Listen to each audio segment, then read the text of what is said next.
Ada juga kisah nyata mengenai keponakan yang diculik oleh Wewe Gombel. Penasaran seperti apa kisahnya? Menjelang maghrib, suasana kampung biasanya mulai sepi.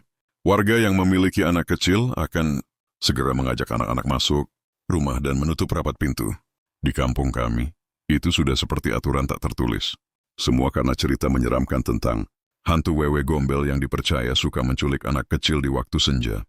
Tapi keponakanku Zaki seolah tak percaya dengan cerita itu. Usianya baru 6 tahun, dan hari itu ia pulang dari mengaji agak terlambat karena mengikuti acara ulang tahun temannya.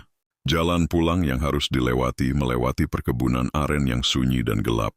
Ibunya bibiku menunggu cemas di rumah.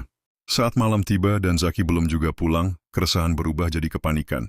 Bersama suaminya, mereka mulai mencari ke rumah teman-teman Zaki, tapi hasilnya nihil. Ketika jam menunjukkan pukul 10 malam, warga pun turun tangan membantu pencarian. Isu yang beredar Zaki diculik Wewe Gombel. Salah satu tetangga menyarankan untuk memanggil Pak Ijal, sesepuh desa yang dikenal punya mata batin. Menurut Pak Ijal, Zaki tak jauh dari rumah, ia berada di area kebun aren. Warga pun membawa obor dan peralatan dapur, mengetuk-ngetukkannya sambil memanggil nama Zaki. Tiba-tiba, paman melihat sepeda Zaki di tanah, dan tak lama kemudian seseorang melihat ke atas pohon. Zaki ada di sana. Wajahnya pucat, tubuhnya berlumpur, dan bajunya bukan yang dikenakannya pagi tadi. Ia dibawa pulang dengan penuh haru. Setelah tenang dan diruqyah Pak Ijal, Zaki akhirnya bercerita. Di kebun, ia mendengar suara cekikikan dan melihat sosok wanita cantik di balik pohon.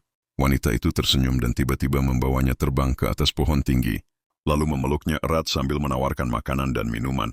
Untungnya Zaki menolak semua itu.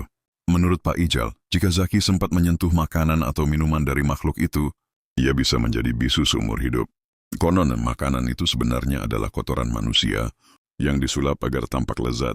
Sosok hantu itu dipercaya sebagai arwah Omas, wanita mandul yang dulu dibuang suaminya dan akhirnya bunuh diri secara tragis.